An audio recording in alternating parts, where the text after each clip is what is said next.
Hello students, welcome back in goodwill Educare. तो बच्चे, जैसा कि आपका डिमांड था कि सर आप बिजनेस स्टडीज का भी लेक्चर हमें प्रोवाइड करिए, तो मैं आपको क्लास 11th का बिजनेस स्टडीज आज आपको पढ़ाने जा रहा हूं। और 11th का चैप्टर फर्स्ट से हम लोग शुरू करेंगे, तो आप हमारे साथ बने रहिएगा। हम आपको पूरे क्लास 11th का बिजनेस स्टडीज अच्छे से कंप्लीट करेंगे, ठीक है। तो सबसे पहले मैं अपने बारे में बता दूं कि जो बच्चे हमारा पहला लेक्चर अटेंड कर रहे हैं, फर्स्ट टाइम हमसे जुड़े हैं, तो पहले अपने टीचर्स को जानिए कि आपको कौन पढ़ा रहे हैं, सर का क्या नाम है, सर का क्वालिफिकेशन क्या है, ठीक है, एक्सपीरियंस क्या है। तो बच्चे, my self Chandan sir, BCom and MCom qualified from BHU main campus, B.Ed qualified and ex Navodayan. बच्चे, मैं जवाहर नवोदय विद्यालय से पढ़ा हूं और पिछले 10 साल से लगातार कॉमर्स पढ़ा रहा हूं। तो आप भी पढ़िए, हमारे टीचिंग एक्सपीरियंस का लाभ लीजिए पढ़ने के माध्यम से और अच्छा स्कोर करिए। चलिए स्टार्ट करते हैं। तो क्लास 11th का बिजनेस स्टडीज का पार्ट फर्स्ट आज हम लोग देखेंगे, जिसमें हमारा टॉपिक है evolution and fundamentals of business. Chapter first जो है बच्चे, वो 2 पार्ट में बांटा गया है, evolution part and fundamentals of business. तो इवोल्यूशन पार्ट हम आपको बाद में डिस्कस करेंगे, पहले मैं फंडामेंटल्स ऑफ बिजनेस डिस्कस करूंगा, क्योंकि थोड़ा सा बोरिंग हो जाता है, इवोल्यूशन हिस्ट्री आ जाता है उसमें, इसलिए मैं इवोल्यूशन सेकेंड स्टेज में डिस्कस करूंगा, फर्स्ट स्टेज में फंडामेंटल्स ऑफ बिजनेस डिस्कस करूंगा। चलिए स्टार्ट करते हैं। और हाँ, यदि कोई बच्चे गुडविल एडुकेयर के ऑफलाइन सेंटर को ज्वाइन करना चाहते हैं तो आप हमारे गिवन नंबर 8676080858 पे कांटेक्ट कर सकते हैं, या गूगल मैप पे हमारा location Lanka Varanasi, goodwill Educare Lanka Varanasi के थ्रू आप हमारे ऑफलाइन सेंटर पे आ सकते हैं। चलिए, सबसे पहले बच्चे है business concept, basic concept regarding the business. सबसे पहले देखिए बच्चे, कोई भी ह्यूमन बीइंग जो होता है वो कुछ ना कुछ एक्टिविटीज करता है। हम जितने भी ह्यूमन बीइंग हैं वो कुछ ना कुछ एक्टिविटीज करते हैं। मैं भी यहां पढ़ा रहा हूं, कुछ हमारा मोटिव है पढ़ाने का।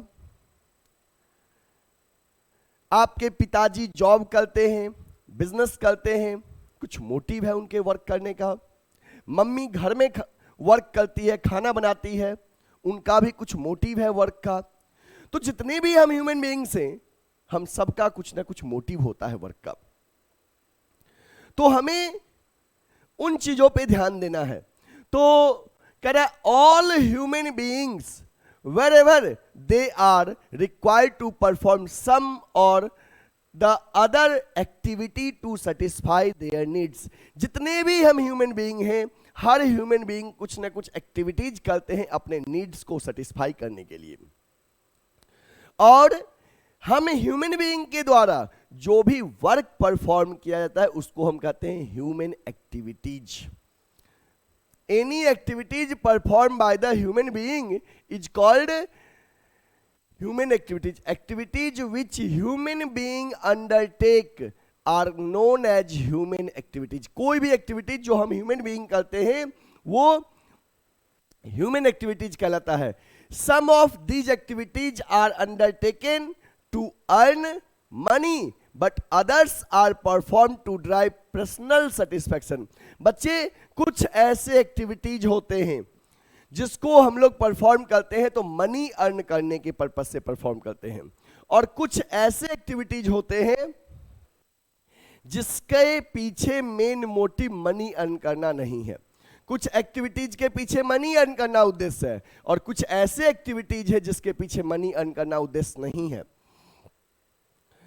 तो जो एक्टिविटीज हम लोग परफॉर्म करते हैं और जिसके पीछे मनी अर्न करना हमारा उद्देश्य होता है, उसे हम बोलते हैं इकोनॉमिक एक्टिविटी। और ऐसे एक्टिविटीज जिसके पीछे मनी अर्न करना उद्देश्य नहीं है, उसे बोलते हैं नॉन इकोनॉमिक एक्टिविटीज। तो बच्चे, ह्यूमन एक्टिविटीज दो तरह के हो गए, इकोनॉमिक एक्टिविटी और नॉन इकोनॉमिक एक्टिविटी। ठीक है, जैसे सेम एक्टिविटी इकोनॉमिक हो सकता है, नॉन इकोनॉमिक हो सकता है, डिपेंड करता है उसका इंटेंशन क्या है। ठीक है, ओके। देखिए, अब ह्यूमन एक्टिविटीज को दो पार्ट में क्लासिफाई किया गया, इकोनॉमिक और नॉन इकोनॉमिक। तो इकोनॉमिक पोर्शन हम देखते हैं, कहता है activities which are undertaken by people with the object of earning money, with the object of earning money. जिस चीज को हम लोग परफॉर्म करते हैं और जिसके पीछे मनी अर्न करना उद्देश्य हो, उसे इकोनॉमिक एक्टिविटी कहते हैं। ऐसे एक्टिविटीज जिसके पीछे हमारा मनी अर्न करना उद्देश्य होता है, उसे इकोनॉमिक एक्टिविटीज कहते हैं। These activities are concerned with production, exchange and distribution of goods and services. ये एक्टिविटीज का मेन मोटिव होता है production, exchange and distribution of goods and services. The purpose of economic activities should be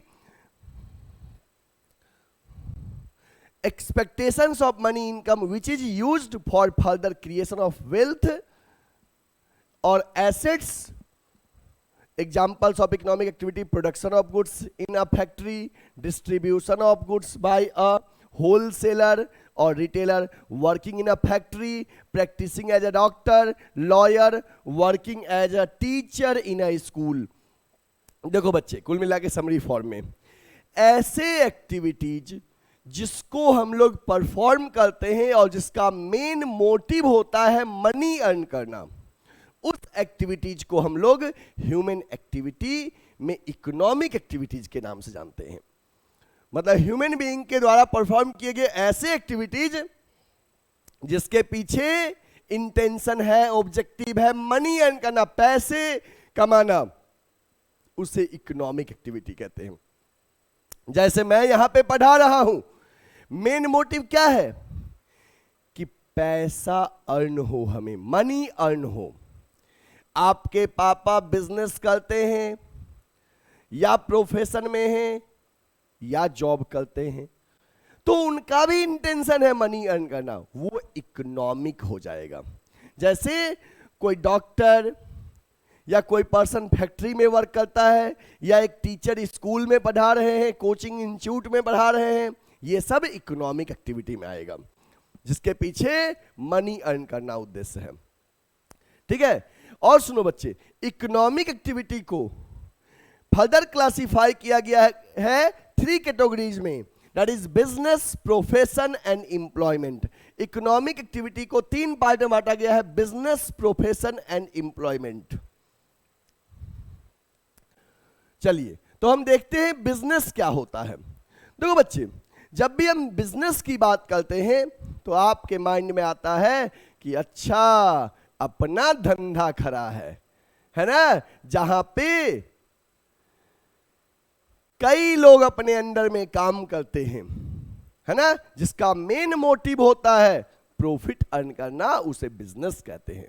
चलिए, और भी कुछ की points हैं जो बिजनेस के बारे में हम देखते हैं। Business refers to those economic activity, मतलब बिजनेस ऐसे इकोनॉमिक एक्टिविटी होता है which are connected with the production, जिसमें प्रोडक्शन की हम लोग बात करते हैं, परचेज, सेल और distribution of goods and services with the main object of earning profit, जिसका मेन ऑब्जेक्टिव होता है प्रॉफिट अर्न करना। Business refers to those economic activity, business में ऐसे इकोनॉमिक एक्टिविटी आते हैं जिसका मेन मोटिव है production, purchase, distribution, sale of goods and services with the main motive of earning profit, जिसका मेन मोटिव होता है प्रॉफिट अर्न करना, वो बिजनेस का पार्ट है। जैसे बिजनेस में फिशिंग बिजनेस में आएगा, माइनिंग, फार्मिंग, मैन्युफैक्चरिंग, होलसेल्स, ये सब बच्चे आपके बिजनेस के पार्ट हैं। ठीक है, नोट कीजिए। नेक्स्ट बात करता हूं बच्चे, प्रोफेशन। जैसे बिजनेस और प्रोफेशन में क्या अंतर है, थोड़ा सा समझो। मैं कोचिंग रन कर रहा हूं, this is a business. Main motive है हमारा प्रॉफिट अर्न करना, बिजनेसमैन की तरह वर्क करते हैं। बट जब मैं टीच करता हूं एज अ टीचर, ये मेरा प्रोफेशन है, बाय प्रोफेशन मैं टीचर हूं। बट जब कोचिंग रन करते हैं वहां पे मैं बिजनेसमैन हूं। तो कोचिंग एक बिजनेस है और उस कोचिंग के टीचर प्रोफेशन में है। हॉस्पिटल एक बिजनेस है बट डॉक्टर एक प्रोफेशन है। ठीक है, ओके, डिटेल में देखते हैं प्रोफेशन के बारे में। Profession refers to those activities which require special knowledge. बच्चे यहां पे ध्यान रखिए, प्रोफेशन ऐसे एक्टिविटीज होते हैं जिसमें स्पेशल नॉलेज की रिक्वायरमेंट होती है एंड स्किल, और स्किल की रिक्वायरमेंट होती है to be applied by an individual in his work to earn a living and where entry is restricted. These subjects are subjects to guidelines or codes of conduct laid down by the professional bodies. These peoples who are engaged in profession are known as professional. Engaged in profession are known as professional. ऐसे person जो profession में engaged है उन्हें हम professionals कहते हैं। For example, lawyer are professionals engaged in legal profession governed by the Bar Council of India.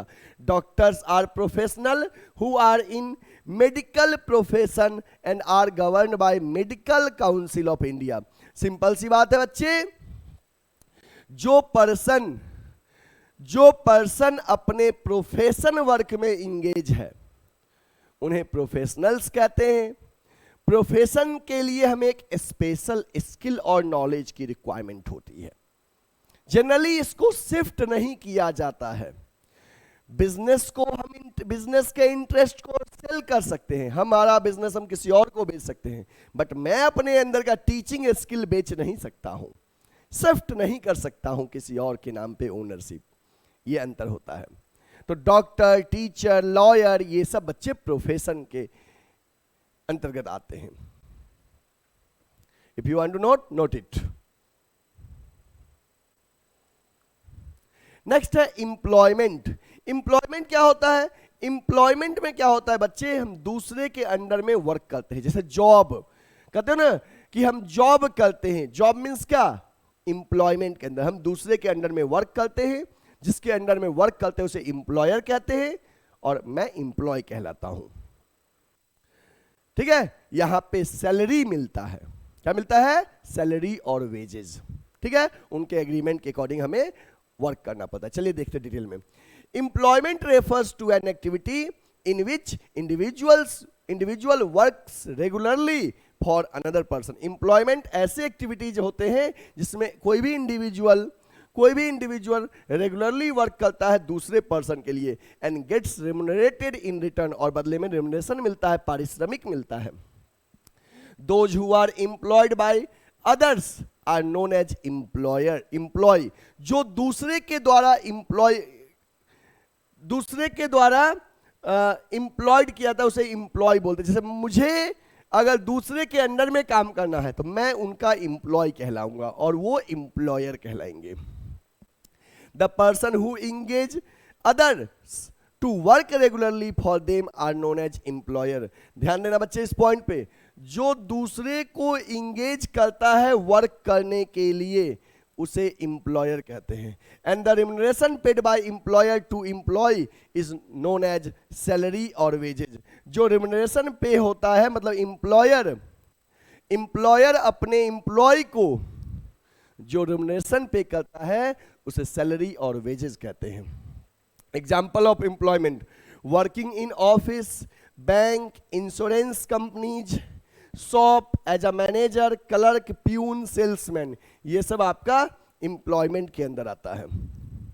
ठीक है, जैसे किसी ऑफिस में आप काम कर रहे हो बदले में सैलरी मिल रहा है, बैंक में जॉब कर रहे हो बदले मंथ के एंड में सैलरी मिल रहा है, इंश्योरेंस कंपनी में वर्क करो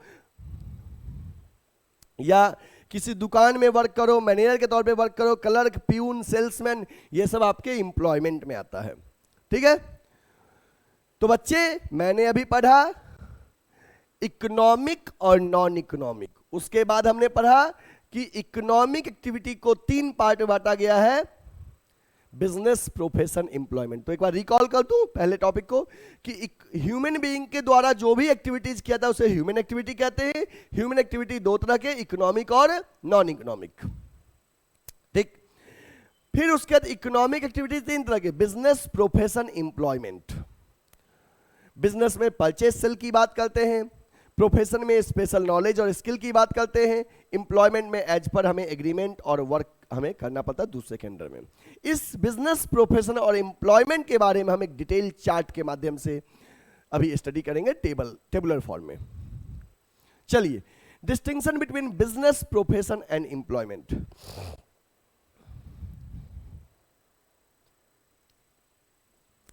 बिजनेस, प्रोफेशन और एम्प्लॉयमेंट में क्या अंतर होता है? देखिए, commencement, the main objectives of business is to earn profit. बच्चे, बिजनेस का जो मेन ऑब्जेक्टिव होता है वो होता है प्रॉफिट अर्न करना। And the main objective of profession is to provide service. जैसे हम जब बिजनेस करते हैं तो वहां पे मेन मोटिव होता है हमारा कि मैं प्रॉफिट अर्न करूं। When we are working as a professional, the main motive is to provide service. Employment, the main objective of employment is to earn income in the form of salary. यहां पे हमारा motive होता है कि हम salary earn करें। Code of conduct, there is no prescribe code of conduct for the business. Business के लिए कोई प्रिस्क्राइब कोड ऑफ कंडक्ट नहीं होता है, बट प्रोफेशन के लिए होता है। Code of conduct is prescribe by the professional association. जैसे जो बार काउंसिल ऑफ इंडिया है, मेडिकल काउंसिल ऑफ इंडिया है, इनके कोड ऑफ कंडक्ट को हमें मानना पड़ता है हम जिस प्रोफेशन में हैं उस प्रोफेशनल के लिए। बट एम्प्लॉयमेंट में the terms and condition of the service contract are applicable on employ. यहां पे terms and conditions of service contract are applicable on employ. Terms and condition जो है सर्विस कॉन्ट्रैक्ट के लिए एम्प्लॉय पे एप्लीकेबल होता है। Nature of work involve, business में it involves production, purchase, sale and exchange of goods and services. Profession में it involves rendering of personalised services of specialised nature. It involves performing the work as assigned by the employer. यहां पे हमें employer जो work assign किया है वो perform करते हैं। रिवार्ड, बिजनेस का रिवार्ड प्रॉफिट है, प्रोफेशन का रिवार्ड फी है। यहां पे फी मिलता है डॉक्टर को, और जब वर्क करते हैं किसी और के अंडर में तो वहां पे सैलरी मिलता है। ठीक है, अगर कोई बच्चे गुडविल एडुकेटर के यूट्यूब चैनल को अभी तक ज्वाइन नहीं किए तो वहां पे यूट्यूब चैनल को सब्सक्राइब कर लो बच्चे, और बेल आइकन दबा लो। यदि हमारे ऑफलाइन सेंटर में ज्वाइन करना चाहते हैं तो हमारे गिवन नंबर 8676080858 पे कांटेक्ट कर सकते हैं, या हमारा सेकंड नंबर पे आप कॉल करके हमें से कांटेक्ट कर सकते हैं। ठीक है, हमारे ऑफलाइन सेंटर गुडविल एडुकेयर का लंका वाराणसी में है। चलिए, ये हमने आपको बिजनेस, प्रोफेशन और एम्प्लॉयमेंट के बारे में बताया।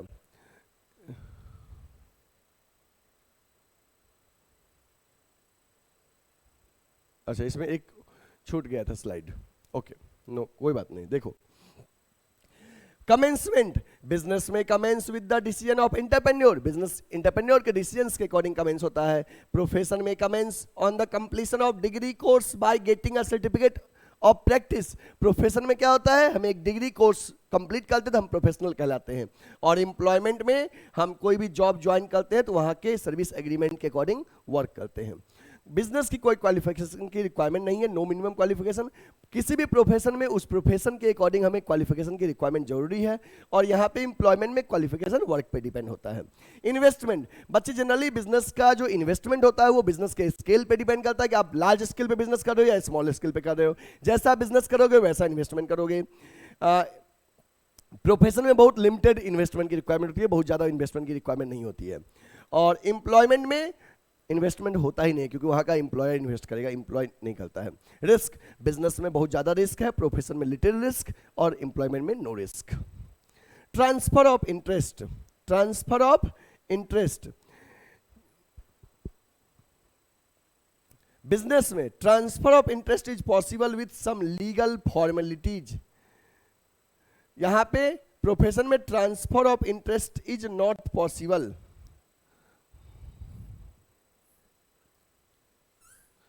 और एम्प्लॉयमेंट में not possible to transfer the service contract, service contract को ट्रांसफर करना पॉसिबल नहीं है। ये हो गया। नेक्स्ट, अब हम बात करते हैं नॉन इकोनॉमिक एक्टिविटी की। बच्चे, जो ह्यूमन एक्टिविटी है वो हमने बताया दो तरह के हो गए, एक इकोनॉमिक जिसमें मनी मोटिव था, दूसरा नॉन इकोनॉमिक जो हम लोग सेल्फ सेटिस्फैक्शन के लिए वर्क करते हैं। जैसे आपके घर में मम्मी खाना बनाती हैं, ये क्या है?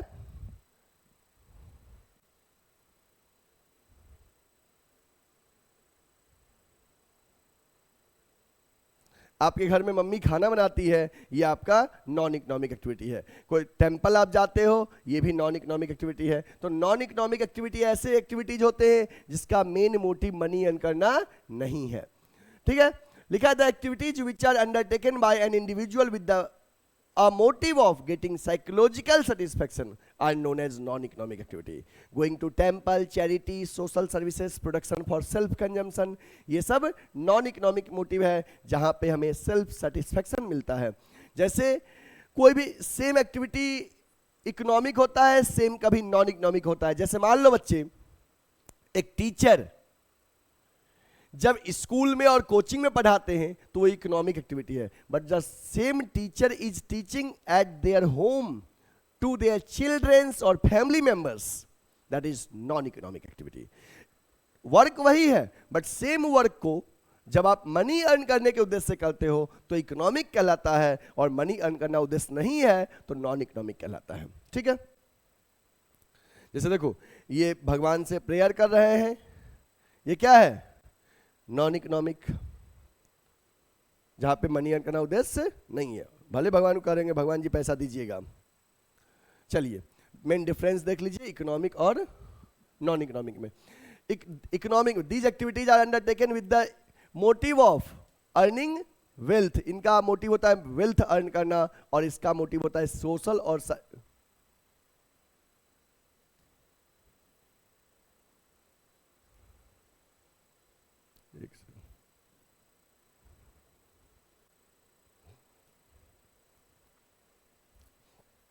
सोशल और सर्विस, और सोशल और सर्विस मोटिव और साइकोलॉजिकल मोटिव।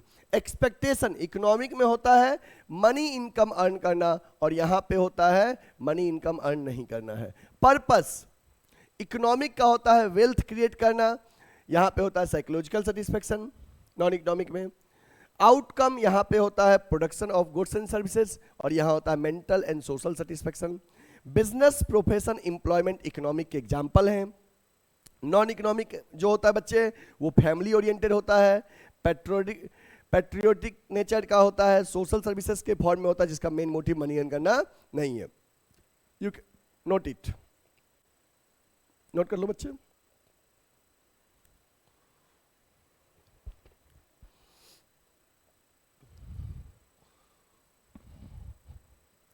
चलिए देखते हैं अब हम concept and characteristics of business. Business के क्या कॉन्सेप्ट हैं, बिजनेस के कैरेक्टरिस्टिक्स क्या हैं, तो बिजनेस के कैरेक्टरिस्टिक्स के बारे में हम अब देखेंगे।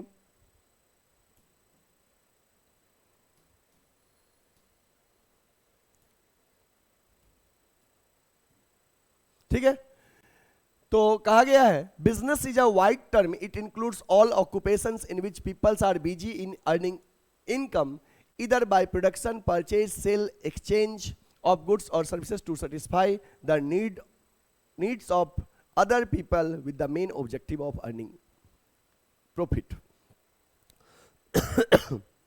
बिजनेस बच्चे एक वाइडर टर्म है जिसका मेन मोटिव होता है मनी अर्न करना, प्रॉफिट अर्न करना, जिसमें production, purchase, sale of goods और सर्विसेज ये सब आता है।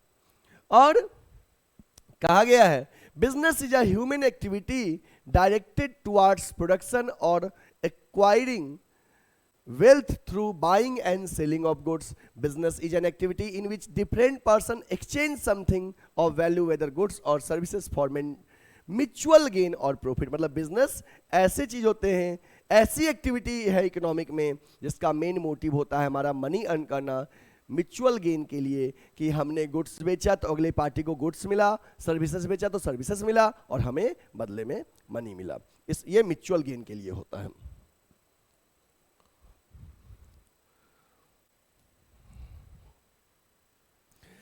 नेक्स्ट हमारा है कैरेक्टरिस्टिक्स ऑफ बिजनेस। बिजनेस के कैरेक्टरिस्टिक्स क्या हैं? तो एन इकोनॉमिक एक्टिविटी, बच्चे बिजनेस एक इकोनॉमिक एक्टिविटी है। अभी हम पढ़े थे कि इकोनॉमिक एक्टिविटी 3 तरह के होते हैं, बिजनेस, प्रोफेशन एंड एम्प्लॉयमेंट। तो ऑब्वियस सी बात है बिजनेस एक इकोनॉमिक एक्टिविटी है जिसका मेन मोटिव हमारा होता है मनी अर्न करना, प्रॉफिट अर्न करना। दूसरा है प्रोडक्शन और procurement of goods and services. बच्चे इकोनॉमिक एक्टिविटी के साथ साथ बिजनेस में क्या होता है कि हम लोग गुड्स का प्रोडक्शन करते हैं या गुड्स कहीं से खरीदते हैं। या प्रोडक्शन मतलब या तो खुद प्रोड्यूस करो या प्रोक्योर करो, कहीं और से खरीदो। सेल और exchange of goods and services for the satisfaction of human needs, मतलब कि सेल और exchange of goods and services, या तो गुड्स सेल करते हैं या एक्सचेंज करते हैं, बेचते और खरीदते हैं। गुड्स एंड सर्विसेज में डीलिंग रेगुलर बेसिस पे करते हैं, सिंगल एक्टिविटीज को बिजनेस नहीं करते हैं। बिजनेस में जो वर्क होता है वो रेगुलर बेसिस पे होना चाहिए। प्रॉफिट अर्निंग, बच्चे बिजनेस का जो हमारा मेन मोटिव है वो प्रॉफिट अर्निंग और अनसर्टेनिटी ऑफ रिटर्न और रिस्क। बिजनेस जो होता है बच्चे वो अनसर्टेन होता है, बिजनेस जो होता है वो अनसर्टेन होता है। चलिए इसके बारे में हमको डिटेल में बताते हैं। तो सबसे पहले बिजनेस के जो मल्टीपल ऑब्जेक्टिव्स होते हैं वो उसमें आपका है इकोनॉमिक, सोशल और professional, personal objective. Economic objective क्या है? Survival, profit, growth. Social objective में जैसे कि कोई भी बिजनेसमैन सोचता है कि या तो हमारा सर्वाइवल हो जाए सबसे पहले, देन हमारा प्रॉफिट बिजनेस में अर्न हो और देन ग्रोथ हो।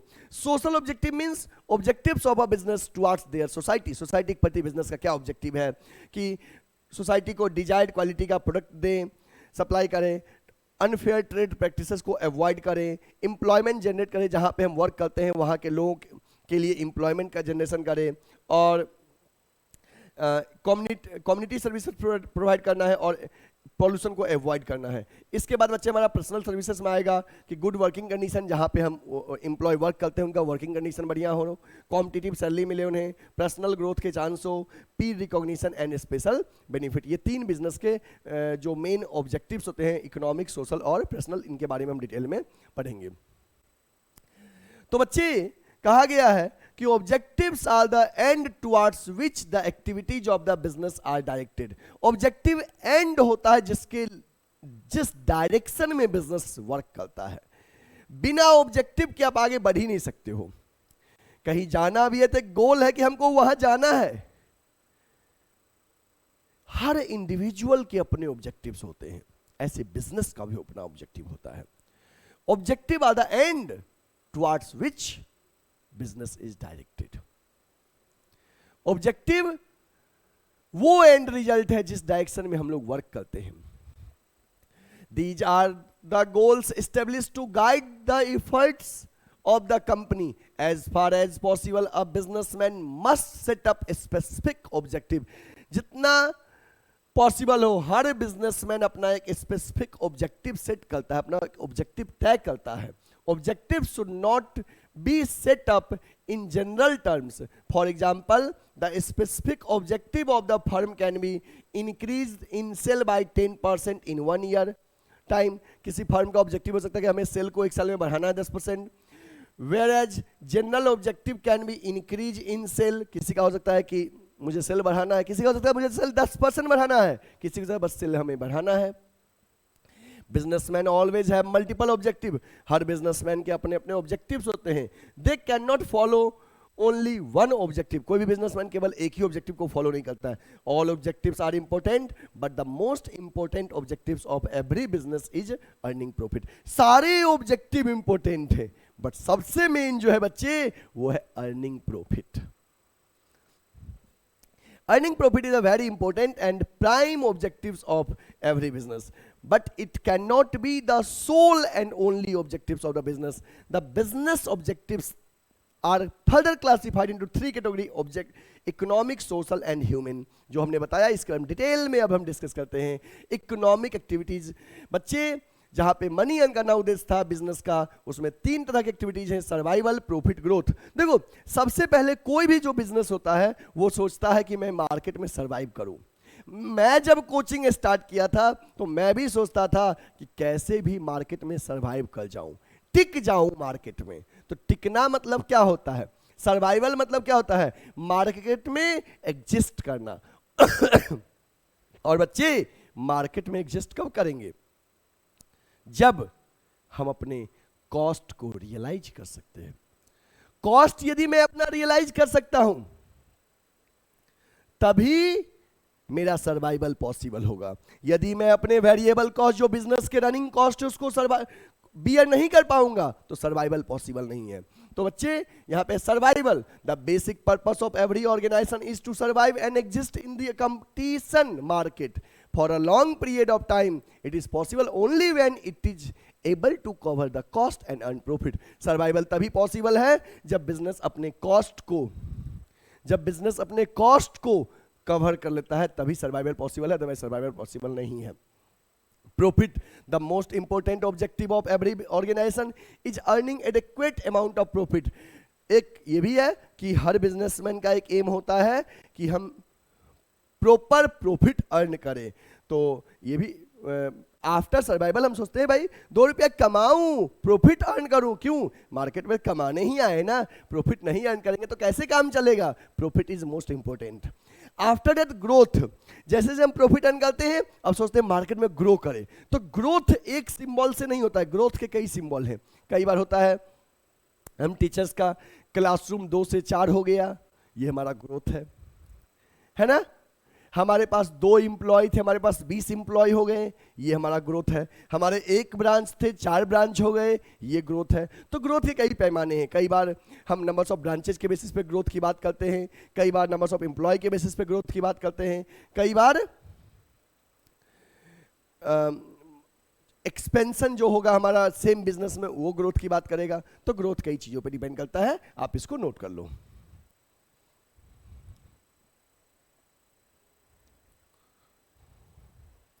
आफ्टर दैट बच्चे इकोनॉमिक ऑब्जेक्टिव के बाद है सोशल ऑब्जेक्टिव। और सोशल ऑब्जेक्टिव में क्या है कि जो सोसाइटी है, हम बिजनेस सोसाइटी में करते हैं और सोसाइटी के लोगों से ही हम अर्न करते हैं। तो ऑब्वियस सी बात है हमारी भी कुछ रिस्पॉन्सिबिलिटी होती है सोसाइटी के लोगों के प्रति। क्या रिस्पॉन्सिबिलिटी होती है सोसाइटी के लोगों के प्रति, चलिए डिस्कस करते हैं कि सोसाइटी के लोगों के प्रति क्या रिस्पॉन्सिबिलिटी है। Supply of desired quality of product, कि जो सोसाइटी के लोगों का जो एक्सपेक्टेशन है बच्चे जिस तरह का, उस तरह का वर्क हम क्या करें, उस तरह का प्रोडक्ट उनके लिए प्रोवाइड करें।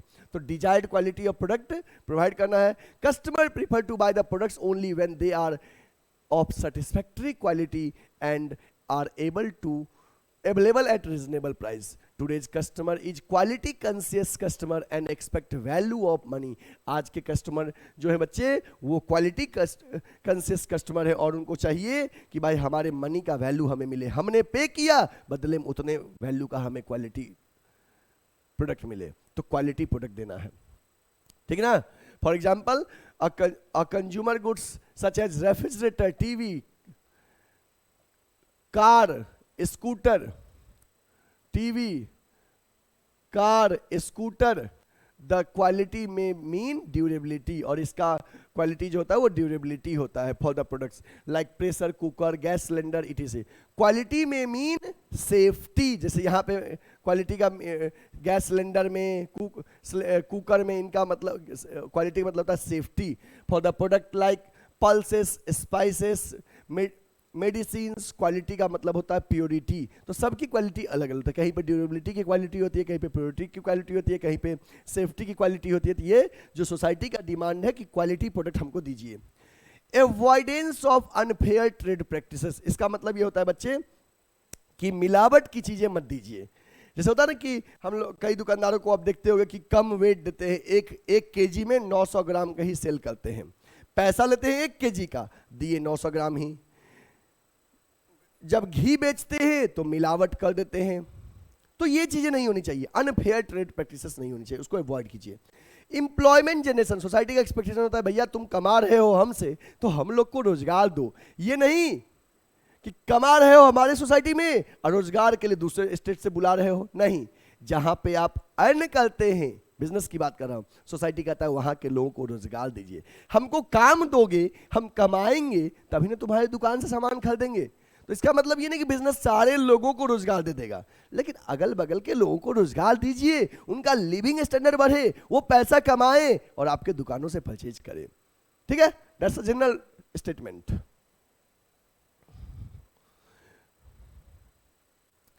ह्यूमन और पर्सनल ऑब्जेक्टिव, इसमें क्या है कि जो हम लोग इंडिविजुअल हैं, हम इंडिविजुअल के भी कुछ अपने ऑब्जेक्टिव्स होते हैं। जैसे बच्चे जितने भी हम इंडिविजुअल हैं, हम लोग के कुछ अपने ऑब्जेक्टिव्स हैं। क्या है हमारे ऑब्जेक्टिव?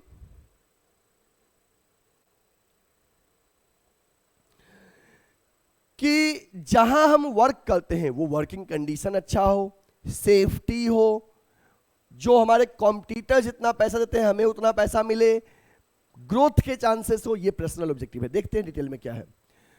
कहा गया है ह्यूमन और individual objectives are related to employees of the organisation. Employees are the valuable resources who contribute significantly to the success in the business. To get maximum from employees and to keep the employees motivated, the business must take care of their employees by pursuing the individual objectives. The common individual objectives are, common individual objectives क्या हैं? Providing good working condition, एक अच्छा working condition, payment of competitive and satisfactory wages and salary, कि employee को इतना दो कि employee खुश रह सके, personal growth and development of employee by imparting training to employees and keep updating their knowledge. employee को personal training भी दो जिससे कि वो सही से वर्क कर सके ऑर्गेनाइजेशन में। कई बार होता है कि हम जब हमें ट्रेनिंग नहीं मिला होता है, वर्क करते तो फ्रस्ट्रेशन के शिकार होते, अरे हमको तो काम आ नहीं रहा है, I am not achieving target on time. इसलिए एम्प्लॉय को ट्रेनिंग भी दो भैया, उनको काम सिखाओ, जब काम सिखाओगे तभी तो बढ़िया करेंगे। Peer recognition and respect by encouraging employee to take initiative and participating the decision making. Providing special benefits such as housing facility provide करो, medical facility, free education of children. तो बच्चे ये आपका ह्यूमन के ऑब्जेक्टिव या personal objective में आएगा, note कर लीजिए।